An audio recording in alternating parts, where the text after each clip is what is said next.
On थी वो। मैं 8 महीने की प्रेग्नेंट थी और अपनी डिलीवरी के लिए अपने मायके गई थी। माँ ने मुझे फोन पर बताया, घर के पीछे की तरफ जो खाली जमीन थी ना, वहां पर एक नया कमरा बनवा लिया है। इतने सालों के बाद जैसे ही अपने घर में कदम रखा, कुछ अलग सा लगा। माँ, ये घर के पीछे की तरफ नया कमरा बनवाने की क्या जरूरत थी? अरे बेटा, घर के पीछे दूर दूर तक खाली जमीन है। तेरे पापा को कई दिनों से लग रहा था कि यहाँ पर एक कमरा बनवा लेंगे तो ताजा हवा मिल जाया करेगी। अब तो ये सब छोड़ और चल जल्दी से दूध पी ले। माँ, मैं थोड़ी देर में पी लूंगी, आप सो जाओ। मैंने दूध का गिलास उठाकर उस खिड़की में रख दिया। पता नहीं कब आंख लग गई। अचानक से खिड़की के पल्लों के खड़कने की तेज आवाज आई। दूध का गिलास धड़ाम से जमीन पर आ गिरा। जमीन पर गिरते ही दूध का रंग लाल हो चुका था। मैंने खिड़की से झांक कर बाहर देखा। चारों तरफ धूप अंधेरा था। उस अंधेरे की तरफ से कुछ आवाजें आ रही थी, जैसे छोटे बच्चे आपस में खिलखिलाकर मस्ती कर रहे हो।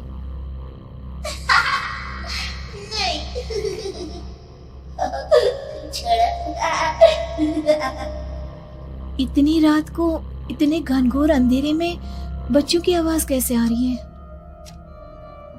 घड़ी में वक्त देखा तो ठीक 12 बजे थे। देखकर मैं सन्न रह गई।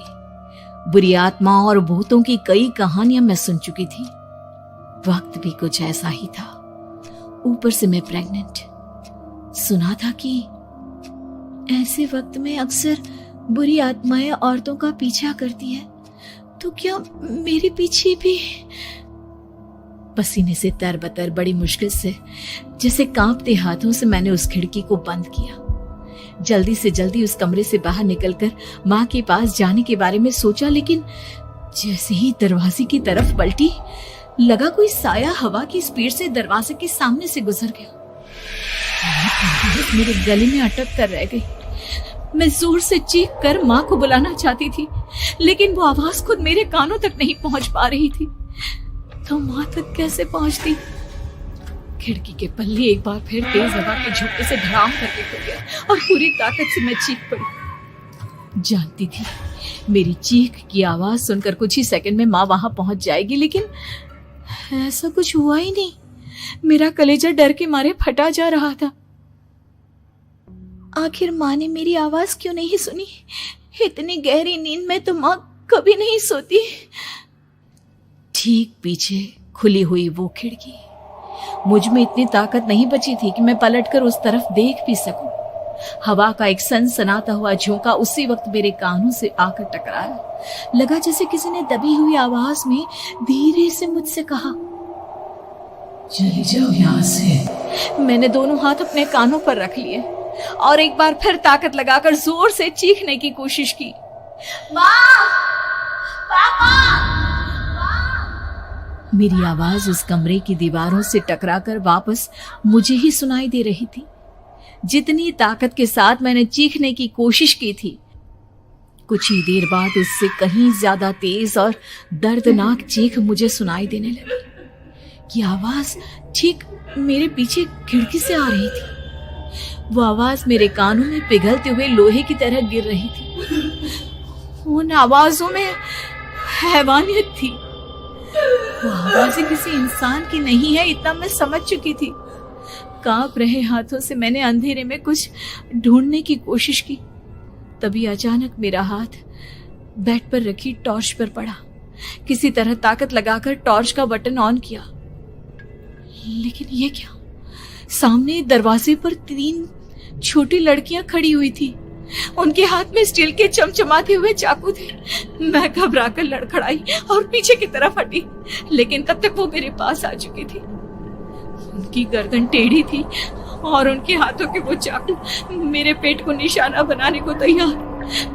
मैं जोर से चीखी, नहीं, छोड़ दो मेरे बच्चे को, मत मारो, मत मारो, छोड़ दो मेरे बच्चे को। सोनाली, क्या हुआ बेटा? तू इतनी डरी हुई क्यों है?